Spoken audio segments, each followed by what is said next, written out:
Hello everyone, welcome to my channel the computer school. और आज हम एक नया टॉपिक लेकर आए हैं, माइक्रो ऑपरेशंस। तो माइक्रो ऑपरेशंस क्या होते हैं?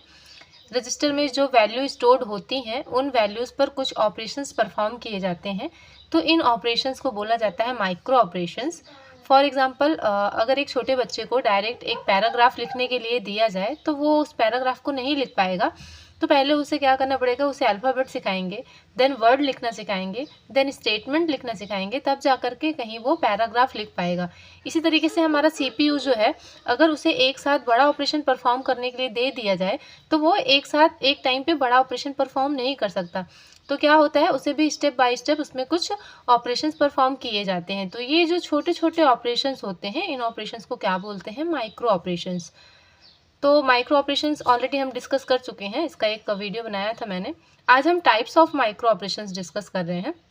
तो there are basically 4 types of micro operation. 4 type के माइक्रो ऑपरेशंस होते हैं। फर्स्ट होता है रजिस्टर ट्रांसफर, सेकंड होता है अरिथमेटिक, थर्ड होता है लॉजिक और फोर्थ होता है शिफ्ट। तो सबसे पहले आता है हमारा पहला माइक्रो ऑपरेशन है रजिस्टर ट्रांसफर माइक्रो ऑपरेशंस। क्या होता है? तो register transfer micro operation copies the contents of one register to another.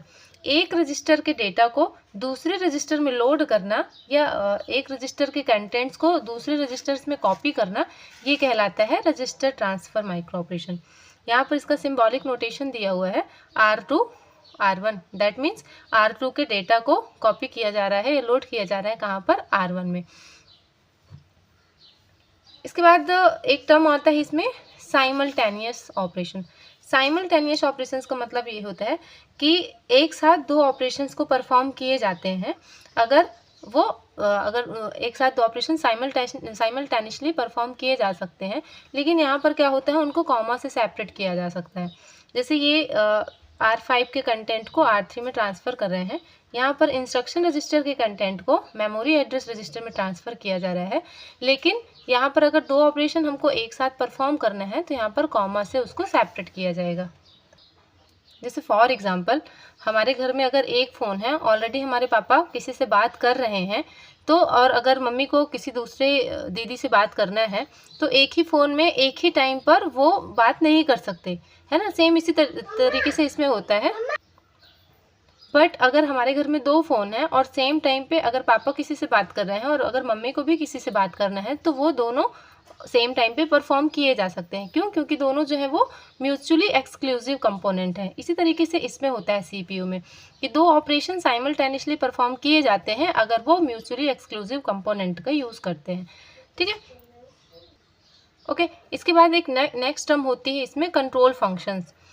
जिस तरीके से सी प्रोग्रामिंग लैंग्वेज में या किसी भी प्रोग्रामिंग लैंग्वेज में इफ़ और एल्स कंडीशंस का यूज़ किया जाता है, उसी तरीके से डिजिटल सिस्टम में भी ये कंट्रोल फंक्शंस का यूज़ किया जाता है। यहाँ पर सिग्नल दिए जाते हैं। यदि सिग्नल जो है, सिग्नल की वैल्यू 1 है तो ये जो एक्शन है रजिस्टर से जो कंटेंट ट्रांसफ़र हो रहा है तो होता है, अदरवाइज नहीं होता है।